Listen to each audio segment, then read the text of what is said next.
찬송가 80장 부르심으로 3월 21일 새벽 기도를 하겠습니다. 80장.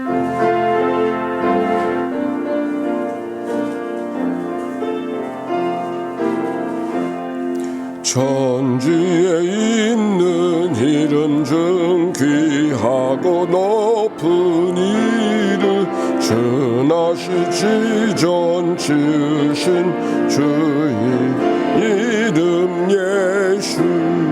주 앞에 내가 엎드려 그 이름 찬송함은 내 귀에 들린 말씀 중 귀하신 이름 예수.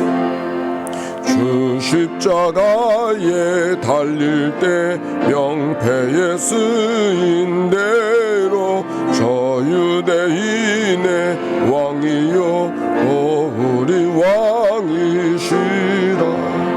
주 앞에 내가 엎드려 그 이름 찬송함은 내 귀에 들린 말씀 중 귀하신 이름 예수. 지금도 살아계셔서 언제나 하시는 죄인 부르사 참 소망 주시도다. 주 엎드려 그 이름 찬송함은 내 귀에 들린 이름 예수.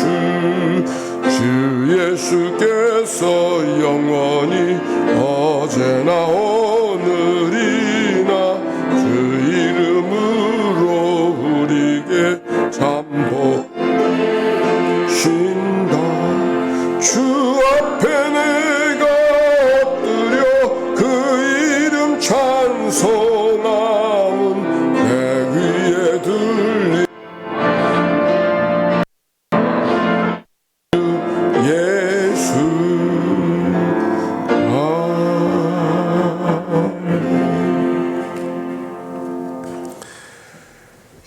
아침의 기도로 기도 올려드립니다. 좋으신 하나님, 새로운 하루를 열어주시니 감사합니다. 입을 열어 찬양하고 기도하오니 우리의 예배를 받아주소서. 은혜의 하나님, 생명의 말씀을 허락하시니 감사합니다. 말씀을 의지하여 살게 하시고 주님을 닮아가게 하소서. 자비 하나님, 늘 동행하여 주시니 감사합니다. 사랑과 용서의 마음으로 살게 하소서. 언제 어디서나 평화의 도구로 살게 하소서. 이웃 그리워 일터에 주님의 기쁨이 되게 하소서. 예수 그리스도여, 우리에게 자비를 베푸소서. 예수님의 이름으로 기도합니다. 아멘. 오늘의 말씀 신명기 18장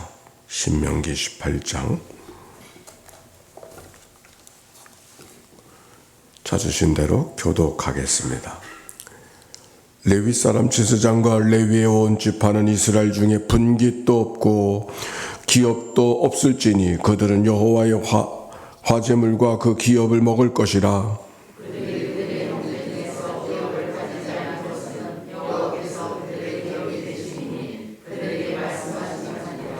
제사장이 백성에게서 받을 몫은 이러하니 곧 그 드리는 제물의 소나 양이나 그 앞다리와 두 볼과 위라. 이것을 제사장에게 줄 것이요.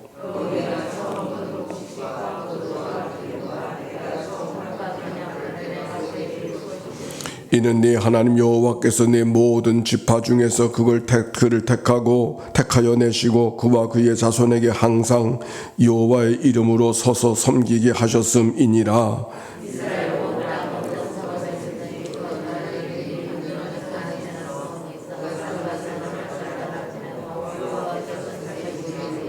여호와 앞에 선 그의 모든 형제 레위인과 같이 그의 하나님 여호와의 이름으로 섬길 수 있나니,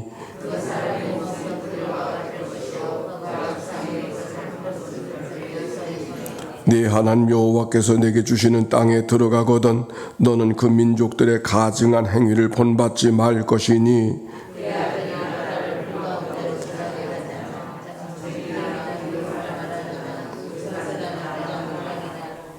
진언자나 친접자나 박수나 초혼자를 너희 가운데 용납하지 말라.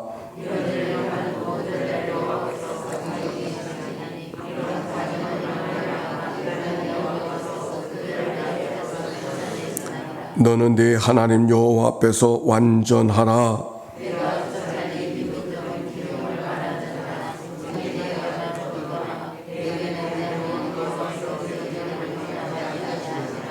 네 하나님 여호와께서 너희 가운데 네 형제 중에서 너를 위하여 나와 같은 선지자 하나를 일으키시리니 너희는 그의 말을 들을지니라.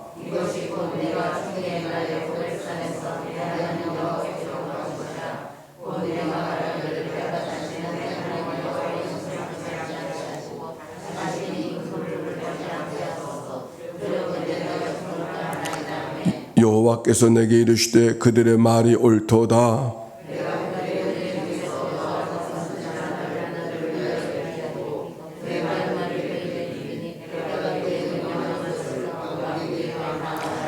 누구든지 내 이름으로 전하는 내 말을 듣지 아니하는 자는 내게 벌을 받을 것이요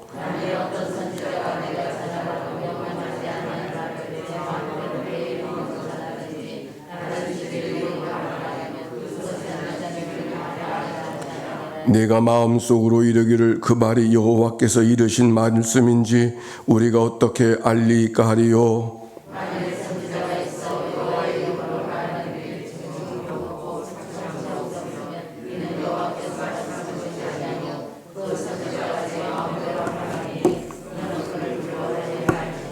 아멘. 이는 생명의 말씀입니다.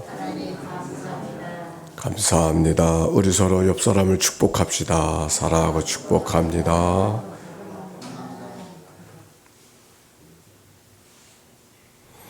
오늘의 말씀 신명기 18장의 말씀이죠.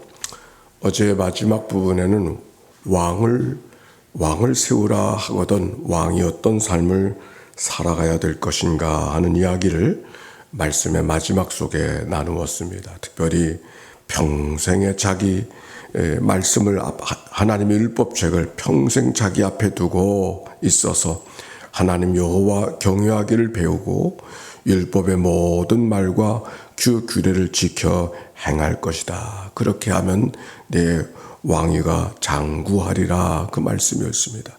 말씀을 평생 간직하고 살아간다고 하는 말씀.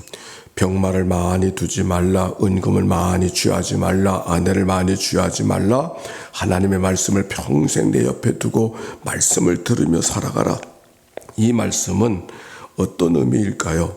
하나님이 왕 되시기 때문에 이때는 아직 왕이 세워지지 않았을 때거든요.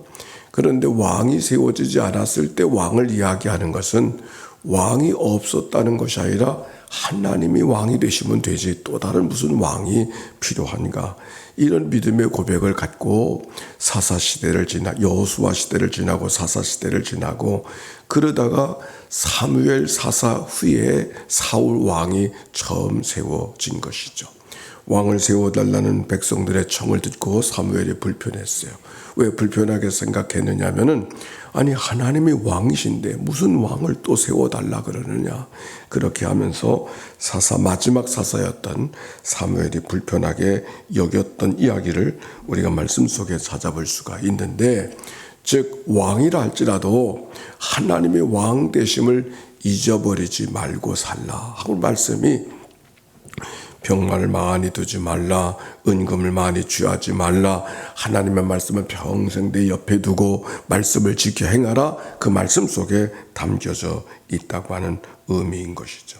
그런데 하나님의 왕 되심 어디든 우리가 언제든지 하나님의 왕 되심을 잊어버리지 말고 살아가야 되는 것이죠.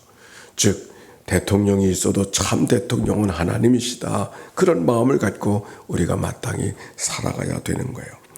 그 하나님의 왕 되심을 인정하고 살아가는 구체적인 삶이 뭔가, 하나님의 왕 되심을 구체적으로 경험하고 살아가는 삶이 뭔가 하는 이야기가 18절에 기록이 되어져 있는 거예요. 11절과 2절 같이 읽어봅시다. 시작. 레위 사람 제사장과 레위의 온 지파는 이스라엘 중에 분깃도 없고 기업도 없을지니 그들은 여호와의 화제들과 그 기업을 먹을 것이라. 그들이 그의 형제 중에서 기업을 가지지 않을 것은 여호와께서 그들의 기업이 되심이니 그들에게 말씀하심 같으리라. 아멘. 그들이 살아가는 생활 속에는 레위인들이 늘 있는데 지파에게 땅들을 분배할 때 레위인들은 땅을 분배하지 않았던 것이죠. 그래서 땅을 받은 사람들이 레위 지파들을 함께 더불어 가족으로 하나님의 백성으로 품고 살라고 하는 명령이 성경 속에 기록이 되어져 있죠. 즉 백성들이 지파 속의 땅을 기업으로 살면서 레위인들을 잊어버리지 말고 그들과 더불어 살아가도록 한 것이 하나님의 왕 되심을 경험하고 살아가는 구체적인, 이제는 왕이 세워졌으니까 하나님은 왕으로 필요 없습니다. 그게 아니고 왕이 있을지라도 정말 왕은 하나님이시다 라고 하는 사실을 경험하고 생활 속에 표현하고 살아가는 삶이 생활 속에 늘 있는 레위인들, 기업이 없는 그들을 늘 함께 더불어 살아가는 삶을 통해서 너희들이 살아가야 된다 하는 말씀으로 오늘 17장과 18장의 말씀이 이어지고 있는 것입니다. 그래서 여기 보니까 그 양들에게 가져야 될 이 몫이 어떤 몫들인가 3절 4절에 기록이 되어져 있어요. 3절 4절 시작. 제사장이 백성에게서 받을 몫은 이러하니 곧 그 드리는 제물의 소나 양이나 그 앞다리와 두 볼과 위라 이것은 제사장에게 줄 것이요 또 내가 처음 거둔 곡식과 포도주와 기름과 내가 처음 깎은 양털을 내가 그에게 줄지니 그렇게 말씀하고 있습니다. 하나님 앞에 제사를 드리게 될 때 하나님께 드리는 부분이 있고 또 제사 드리는 사람들이 나누는 부분이 있어요. 즉 하나님께 드리는 부분은 태워서 드리는 것은 하나님께 드리는, 아무도 손댈 수가 없어. 그러나 모든 고기를, 모든 제물을 다 태우는 게 아니에요. 하나님께 드리는 것, 기름을 태운다든지 해서 하나님께 태워드리는 것은 그래서 태워서 연기가 올라가는 것, 이거는 하나님께 드린 것이다. 그리고 나머지 고기는 그 제사를 드리는 사람이 함께 나누어 먹는 그 대표적인 제사가 화목제사죠. 즉 그 화목제사라는 것은 제사 드리는 사람들이 고기를 하나님 앞에 제물을 든 나머지를 함께 나누고, 그러고도 남은 것들, 그 남은 것들은 레위인들의 몫을, 제사장의 몫이 되어져서 그들에게 나누도록 하는데, 특별히 제사장들에게만 나누어지는 것이 있다. 그것이 지금 기록되어져 있는 말씀이죠. 그러니까 제사장들만 있는 건 아니거든. 레위인들이 하는 일은 각 지파에서, 중앙에서 제사를 드릴 때는 제사장이 말이 필요하지 않지만, 그러나 그들이 중앙에서 제사하기 이전에는 나누어져 있는 지파들이 함께 제사를, 각각의 지파를 드리는데 그 제사 드리는 일들을 돕고, 뿐만 아니라 하나님의 말씀을 가르치는 일들, 또 그들이 신앙생활을 잘 하도록 돕는 일들, 그런 일들을 레위인들이 하고 있었던 것이죠. 그 레위인들을 위해서 11조로 바치고 그 11조를 통해서 레위인들이 살아가도록 그렇게 살아가는 것이 그들이 살아가는 삶의 모습인데, 바로 그들에게 나누어줘야 될 이야기들을 지금 하고 있는 것입니다. 왜 그들에겐 기업을 나누어주지 않았을까? 레위인들은 왜 기업을 나눠주지 않았을까? 여기 5절에 그렇게 말씀이 기록이 되어져 있어요. 5절 보십시다. 시작. 이는 네 하나님 여호와께서 네 모든 지파 중에서 그를 택하여 내시고 그와 그의 자손에게 항상 여호와의 이름으로 서서 섬기게 하셨습니다. 아멘. 거기는 어떤 의미가 있는가 하니, 하나님이 택하시고 그들이 항상 여호와의 이름으로 서서 섬기게 하셨습니다. 항상 여호와의 이름으로 서서 섬긴다. 이 말씀이 무슨 말일까요? 항상 종신토록 오늘만 섬기고 때때로 섬기는 것이 아니라 항상 서서 섬긴다고 하는 말씀은 늘 섬길 준비가 되어져 있는 것이죠. 그리고 여호와의 이름으로 하나님의 이름이 드러내고 하나님의 영광을 드러내기 위한 삶을 그들이 살아가야 된다. 그런 말씀이었습니다. 즉 전심으로 하나님을 섬기게 하기 위해서. 이 성경의 가르침은 오늘날에도 계속되어져서 우리 감리교회 안에는 목사가 다른 일을 하면 안 돼요. 자기가 하나님께서 파송받은 일을 위해서 전임 거기서 전임을 해야지 다른 직업을 갖게 되어지면 자격이 없어서 그 사람은 결격 사유가 되는 거예요. 그게 최근에 그것이 변경이 되어져서 생활이 어려운 미자리 교육자들은 비로소 이제 이중직을 해도 된다 하는 것이 아주 최근에 만들어졌어요. 그가 가난하든지 어떻게 하든지 다른 일을 하면 안 돼요. 그러나 예외적으로 교회가 다루어 가는 일들, 예를 들면 감리교 신학대학의 교수가 된다든지 그건 다른 일로 보지 않아. 그러나 다른 대학의 교수가 된다, 이건 못하는 거예요. 그러면 목사를 그만둬야 되는 거예요. 전임으로 하나님 앞에 일을 섬기라고 하는 것은 거기에 전적으로 섬기라는 의미가 담겨져 있는 것이죠. 여기 성경에도 너희들이 백성들이 레위인들이 기업을 갖지 못하게 하는 것은 항상 하나님을 섬기는 일을 전적으로 감당하기 위해서 다른 일을 하지 못하고 다른 일을 하지 아니하고 생활이 안 되니 너희들이 늘 받은 기업에서 레위인과 더불어 살아가는 삶을 살아가라 하는 가르침이 오늘 성경 속에 기록이 되어져 있는 거예요.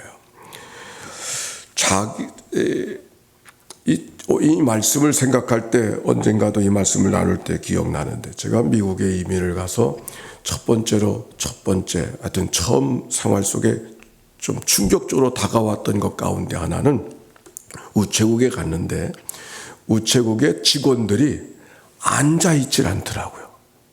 우체국 직원이 창구 직원인데 서서 일해요. 그래서 이 사람만 그러나 그랬더니 모든 우체국의 창구 직원들은 다 서서 일해요. 서서 일해야 사람들이 찾아왔을 때 즉시 반응할 수 있는 것이죠. 처음에 그게 참 이상하더라고요. 한국에서는 창구 직원이 앉아서 일하는 사람이 전부지 서서 일하는 사람이 어디 있어요. 서서는 뒤에 있는 사람들이나 하지. 근데 모든 창구 직원이 다 서서 일해. 서서 일하는 것과 앉아서 일하는 것은 어떤 차이가 있을까요? 서서 일하게 하는 것은 늘 창구 사람들에게 찾아오면 언제든지 즉시 반응하라고 하는 그런 의미.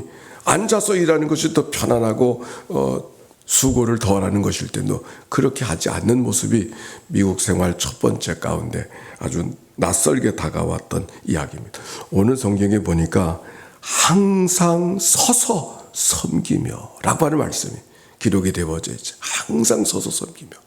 이것이 우체국 창구 직원만이 아니라 우리 모두가 다 그런 마음으로 항상 하나님이 앞에 서서 섬기는 그런 마음. 언제든지 말씀하시옵소서 내가 순종하겠나이다 라고 하는 마음으로 하나님 앞에 다가서야 되는 것이 우리들의 삶의 모습인 것이죠. 그래서 항상 서서 섬기라 그런 말씀을 우리에게 가르쳐주고, 그리고 9절부터 너희들이 가나안 땅에 들어가거든 어떤 일이 벌어지게 될 것인가 하는 이야기를 하고 있는데 읽어보십시다. 9절 시작. 내 하나님 여호와께서 내게 주시는 땅에 들어가거든 너는 그 민족들의 가증한 일을 본받지 말 것이니 계속 그의 아들이나 딸을 불 가운데 지나가게 하는 자나 점쟁이나 기둥을 말하는 자나 요술하는 자나 무당이나 진언자나 신접자나 박수나 초혼자, 그 가나안 땅에 들어가면 요상한 사람들이 있을 것이라는 거예요. 그 어떤 사람들이 있는가? 아들과 딸을 불 가운데로 지나가게 하는 자나, 이 이방인에게는 인신제사, 사람을 제물로 드리는 그런 제사들이 있었고 그런 거 따라가지 말라. 점쟁이나 기륭을 말하는 자나 요술하는 자나 무당이나 진언자, 이 진언자는 주문을 외우는 사람을 말하는 거예요. 그리고 신접자나 박수나 초혼자, 혼을 불러낸다. 이렇게 혼백을 불러내는 이들, 이런 이들을 너희 가운데 용납하지 말라. 어떻게 보면 우리들의 신앙생활 속에서 늘 신비한 걸 따르고 특별한 걸 따라가는 사람들에게 내가 따라가고 싶은 일들을 다 하지 말라고 하시네? 그렇게 생각하는 분도 계세요. 하나님 앞에 신앙생활 하는 것은 요상하다고 신비하다고 특별하다고 쫓아가면 안 된단 말이에요. 우리에게는 어떤 신앙이 필요한 것인가? 하나님의 말씀이 우리 가운데 있는 것이잖아요. 그러므로 다른 것 따라가지 말아라. 어디서 특별한 것이 있다고 해서 마음 쓰지 말아라 하는 말씀이 오늘 말씀이에요. 가나안 땅에 그런 이상한 일들, 요상한 일들이 있는데 그런 것들을 따라가지 말고 그런 거는 내가 원하는 일들이 아니다. 이런 일을 행하는 모든 자를 여호와께서 가증히 여기시나니 이런 가증한 일로 말미암아 네 하나님 여호와께서 그들을 네 앞에서 쫓아내시리라. 하나님께서 그들을 다 물리치신다 말씀하는 것이죠. 그러면서 하시는 말씀 23절인가 13절 시작. 너는 내 앞에서 완전하라. 너는 내 앞에서 완전하라 그랬어요. 완전한 삶이 무엇인가 하는 이야기를 얼마 전에 전전주 설교 시간에 같이 나누었어요. 완전하다고 하는 것은 신적으로 하나님처럼 완전해진다 하는 말을 하는 것이 아니라 완전하게 계시는, 완전케 하시는, 완전하신 하나님께서 우리의 삶을 완전케 하시는 하나님의 말씀을 진심으로 전심으로 동의하며 살아가는 것이다. 완전을 따르고자 하는 영적인 열망을 붙들고 그 열망을 실천하겠다고 하는 결단과 각오를 갖고 한 걸음 한 걸음 순종의 발걸음을 갖고 걸어가는 것, 그것이 완전해지는 길이다. 제가 설교 시간에 그렇게 나누었습니다. 다른 말로 표현하면 완전한 삶이라고 하는 것은 신적인 완전을 이야기하는 것이 아니라 늘 제자리로 돌아갈 수 있는 영적 탄력성을 갖고 살아가는 삶. 한번 넘어지면은 아주 쓰러져 버리는 것이 아니에요. 우리가 살아가면서 요동할 때가 있죠. 마음이 요동치고 있죠. 그 요동칠 때 완전히 흔들려지는 것이 아니라, 흔들려질 때 요동치는 것이 아니라 늘 하나님 앞에 바로 서려고 돌아서는 삶. 우리가 영적인 삶이 꼭 자전거 타는 것 같다 그랬죠. 자전거가 똑바로 가는 것 같아도 똑바로 갑니까? 그렇지 않잖아요. 그 순간순간 조절하면서, 어느 쪽을 조절하면서 쓰러지는 쪽으로 핸들을 돌려가면서 실수하고 하나님 앞에 허물진 모습들을 외면하지 아니하고, 오히려 내가 하나님 앞에 실수하고 부족할 때마다 내가 이렇게 실수했습니다. 내가 이렇게 연약합니다. 내가 이렇게 못난 인생입니다. 나는 이렇게 부끄러운 인생입니다 하는 것을 외면하지 아니하고 늘 그 부끄러운 거, 부족한 거, 연약한 것을 하나님 앞에 드러내면서, 부끄럽고 못하고 잘못된 것을 외면하고 안 그런 척하고 살아가는 것이 아니라 오히려 하나님 앞에 내 부족한 것, 내 연약한 것, 내 못한 것을 드러내면서, 그 드러낼 때 하나님이 그걸 날 도와주시고 그때 하나님 날 붙잡아 주시죠. 꼭 자전거 타는 것 같다 그래서 영적으로 여기 완전하라 그랬지만, 완전한 것은 온전히 모든 것이 다 철저하게 완벽한 완전을 말하는 것이 아니라 하나님께서 완전하신 분인 하나님이시고 그 하나님께서 나를 완전케 해 주심을 기억하면서 부족하고 연약하고 못난 인생들을 하나님 앞에 드러내면서 하나님의 도움을 구하고 또 한 걸음 한 걸음 넘어졌더라도 늘 고개를 하나님 앞에 돌릴 수 있는, 고개 들고 믿음으로 살아가는 그런 자의 삶, 이것이 바로 우리 믿는 삶의 모습이고, 오늘 성경 네 하나님 여호와 앞에서 완전하라. 넘어지지 않은 사람은 아무도 없어요. 넘어져도 내가 누구를 향하고 넘어진 자리에서 누구를 바라보고 있는가, 그것이 소중한 것입니다. 하나님을 바라보고 그 하나님께 돌아설 수 있는 그 영적 탄력성 갖고 살아가는 그런 자의 삶. 넘어진다고 흔들려 아주 자빠져버리는 삶은, 이건 온전한 삶이 아닌 것이죠. 넘어진 자리에서도 늘 주님 앞에 고개를 들고 하나님께로 향하는 자의 삶. 성령님께서 우리의 삶을 이끌어 주심, 하나님과 함께 한 스텝 한 스텝 하나님과 함께 걸음을 걸어갈 수 있는 자의 삶. 넘어지면 넘어지는 대로, 일으켜 주실 때 일으켜 주시는 대로, 붙잡아 주실 때 붙잡혀지는 삶이 우리가 살아가는 것, 우리가 믿음으로 살아가는 영적 습관이고, 오늘도 하나님의 말씀 앞에 서서 살아가는 삶의 모습이죠. 우리가 하루를 살다 보면 우리의 마음이 엉클어질 때가 있잖아요. 그때도 또 새벽마다 깨워서 하나님의 말씀 앞에 우리들의 삶을 정조준하고 살아갈 수 있는 삶, 이게 영적인 삶이고, 나와 여러분이 오늘도 믿음 안에 살아가는 삶의 모습 아닌가요? 또 하루가 시작됩니다. 또 넘어질 거예요. 흔들리는 일들이 있을 거예요. 내 마음이 요동칠 때 있을 거예요. 그러나 오늘도 이 말씀 기억하고 네 하나님 여호와 앞에서 완전하라, 완전하라. 오늘도 말씀을 하나님의 말씀을 기억하고 우리의 시선을 하나님께 바라보고 믿음 안에서 살아가는 승리하러 이 날이 되시기를 주의 이름으로 축원합니다. 하나님 감사합니다. 새벽을 깨워 기도하게 하시고 주와 더불어 한 날의 삶을 살아가도록 인도해 주시니 감사합니다. 하나님, 우리가 때때로 흔들릴 때가 있지만 요동치지 않게 하시고, 요동칠 때 있지만 자빠지지 아니하고, 아니 넘어진 자리에서도 늘 주님께 시선을 잃어버리지 않고 하나님의 말씀, 들려진 말씀, 기억된 말씀을 붙들고 다시 일어서는 영적 탄력성으로 살아가는 저희들이 되도록 인도해 주시옵소서. 하나님 감사합니다. 전쟁의 소식이 끊어지지 않습니다. 하나님께서 자비와 긍휼을 베풀어 주옵소서. 정쟁에 깨어지는 소식들이 늘 귓절을 따갑게 합니다. 하나님, 이 나라의 민족의 여러 가지 정치적 상황들을 불쌍히 여겨 주시옵소서. 지구촌에 평화의 소식이 나누어지는 마지막 분단 국가, 이 나라가 다시 온전히 회복되어져서 세계 속에 하나님의 평화를 증거하는 귀한 민족 되도록 축복해 주옵소서. 흩어져는 믿음의 권속들 어느 곳에 있든지 오늘도 믿음의 하루, 승리의 하루, 하나님의 말씀 앞에 걸어가는 삶이 되게 하옵소서. 드려진 예물을 축복해 주옵소서. 예수님의 이름으로 기도하옵나이다. 아멘.